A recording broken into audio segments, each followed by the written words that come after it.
Welcome back to episode 22 of the Racing Show. We'll just start off by taking a look back at last week's bets. We started off at Cheltenham on Friday, where Country Mile was the winner in the first race. We had the favourite That's Nice, never really got into the race. Country Mile could be one to keep on side for a county going forward. He was held up, progressed well through the field. It was a small field, so maybe we just got to wait and see him in a handicap first. Next up was the 1240. We had Caldwell Potter. Looks like a very expensive purchase now, doesn't he? Django Bear, much superior horse, confirming that kind of shallow form from last year. He looks good. Probably just a shame that there's no 2.5 miler at Cheltenham this year for him. Then the 115, we put Mirabad at 20-1 each way. Luke Scott, the jockey, just kind of couldn't quite control him underneath him, and then just thought, sod it, I'll just let him go forward. He went forward and no one caught him, so lovely 20-1 winner on the day. That was brilliant. Then the 150, we had King Turgeon to kind of confirm that entry form. And he jumped really well. I just think the weight that he was carrying in comparison to Our Power and Chianti Classico just meant that he could give a bit more in the finish, to be honest. So that was a very good race, to be fair. So that was another winner on the day, put up at 10-3.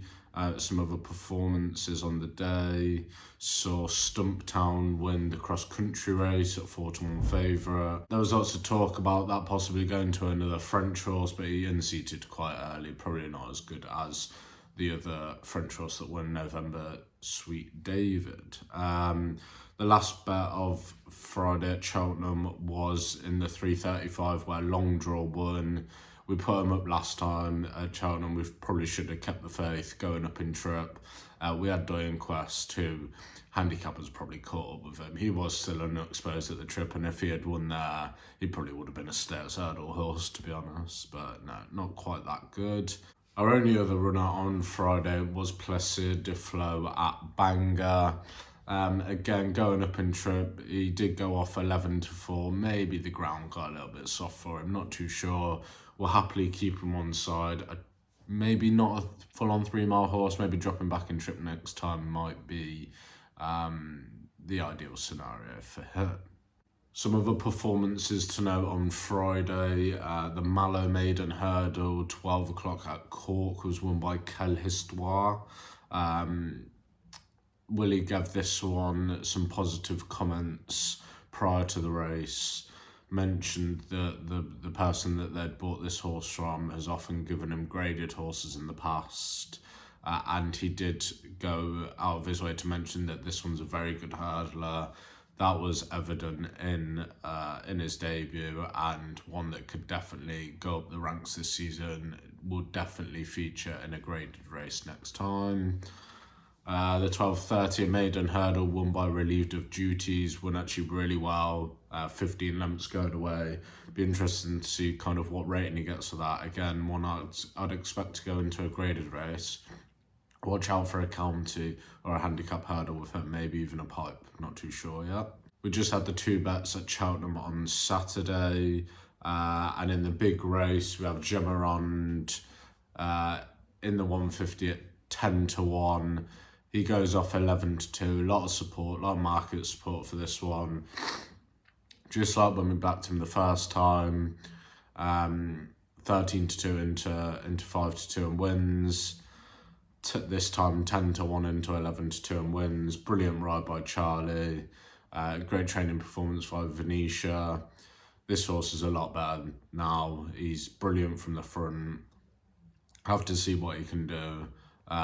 Keep him on side until he loses, because he's going places, I believe. And then the last tip on Saturday was in the 3 o'clock Albert Bartlett. We had Western Knight. He was beaten fair and square by JetBlue, to be fair, French Raider.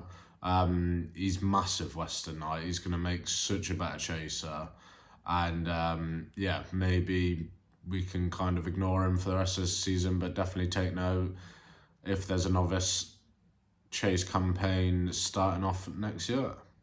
Some other performances to mention on Saturday. Madgeborough won the 11:30 beginners chase at Fairyhouse. Very, very good performance, this one. Quick enough. Wouldn't have a problem going up in trip, as a lot of Triumph Hurdle horses tend to do. Who knows whether he'll go 2 or 3. I'd imagine 2. Different owner than Ballyburn. It's all going to come down to how good Ballyburn looks next time. But yeah, Madgeborough looks as good as anyone could imagine he would be after winning a Triumph last year. And the other race with Cheltenham implications, I believe, on Saturday was the 3:22 at Fairyhouse. It was a flat race, won by Future Prospect for Willie Mullins. He looked a bit inexperienced, definitely a flat kind of bred horse out of Order of St. George, I believe. But the second that Patrick kind of asked for something, he was just like, vroom, gone. He picked up super well. Would be very, very surprised if we didn't see that horse in March. And I think somewhere around 14-1 isn't actually the worst price in the world if there was something you wanted to get involved with. Of course, we'll figure out more next time, as he will have a great test. Moving on to Sunday at Navan. Just the flat race, the 3:25. It was a listed Future Champions bumper, and it was won by the favourite Calypso Chance, 5-4. Strong in the market now for the champion bumper. This one's owned by Gigginstown, trained by Gordon Elliott, ridden by Patrick Mullins. It had all the kind of, earmarks of a very good horse. And if you watch that run, maybe it didn't look like it was going to happen for a long way. And then the last kind of furlong and a half, he's absolutely sluiced through the ground and kind of bolted up, to be fair. So yeah, he looks like a leading contender for that race as it stands. And between him and Future Prospect, I think the Mullins and the Elliott team have got 2 live chances in the bumper, but as we all know, they'll have about 10 each come the day. All in all, we were plus 20.86 for the weekend, which takes us up to plus 27.66 after just 4 or 5 weeks, I think. So starting off on Friday at Ascot in the first race, it's the 12:45, and Double Powerful is looking for his 7th win in a row here. He stays in a conditional handicap hurdle, as he did at Cheltenham last time.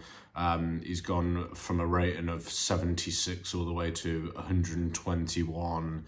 He's been given £7 for his last victory, and that was in a race with Plaisir de Flo, who, as I mentioned earlier on in the video, didn't disgrace himself next time out, so the form doesn't look bad. The jockey is retained, and I think he's just going to continue to improve. I don't see any reason why he can't kind of run to 121, 125 sort of level here. I think he's got a very capable jockey on his back, and I don't think going right-handed is going to be any inconvenience to him, since winning previously left-handed. So yeah, I think he's got a lot going for him. He's probably still better than 121. He's only a 5-year-old, super young, super progressive. Keep him on side, keep it simple, Double Powerful in the first. Moving on to the 155, sees Iberico Lord likely favourite for this one. Made an okay novice chase debut, but did make some errors, or not completely fluent when jumping. But he clearly is a good horse. He beat Le de Sud in the Betfair Hurdle in 2024, so he's got some good form. Yeah, I see the danger. But Ryan's Rocket for me is the one here. I think his performance last time against Lucky Lugger was really impressive. He won going away. His jump at the last was very nice. He did have one kind of not the most fluent jumps, but he carries a lot less weight here than Iberico Lord, since it's a handicap novice chase. He's only rated 128, Iberico Lord 144, so he gets tons of weight in hand from him. And the one key thing for me here was that Ryan's Rocket ran in a hurdle race against Mirabad in May of this year and beaten by 5.5 lengths. Obviously, Mirabad won for us at 20-1. Last Saturday, Mirabad, good horse. Ryan's Rocket beaten by 5.5 lengths. Ryan's Rocket must be a good horse. And he's showing that he is. I mean, he's ran twice this season, once in a Grade 2, so he must think quite a bit of him in a hurdle, and then they've kind of switched up and gone chasing. So Ryan's Rocket, roughly about 2-1 in the 155 on Friday. And then moving on to the 305 on Friday, it's a novice chase Grade 2 over 2 mile 3 furlongs. And we have Johnny Who likely to go off favourite here. Slightly disappointed me, to be honest, last time out. We had the Jukebox Man at Newbury. A lot was thought about Johnny Who after his debut at Cartmel, but he didn't quite improve the next day. He was 10 lengths off the Jukebox Man. He didn't see too many strides. Be returning to a right-handed track might do the trick here, but the one I like is, in fact, Personal Ambition in this one.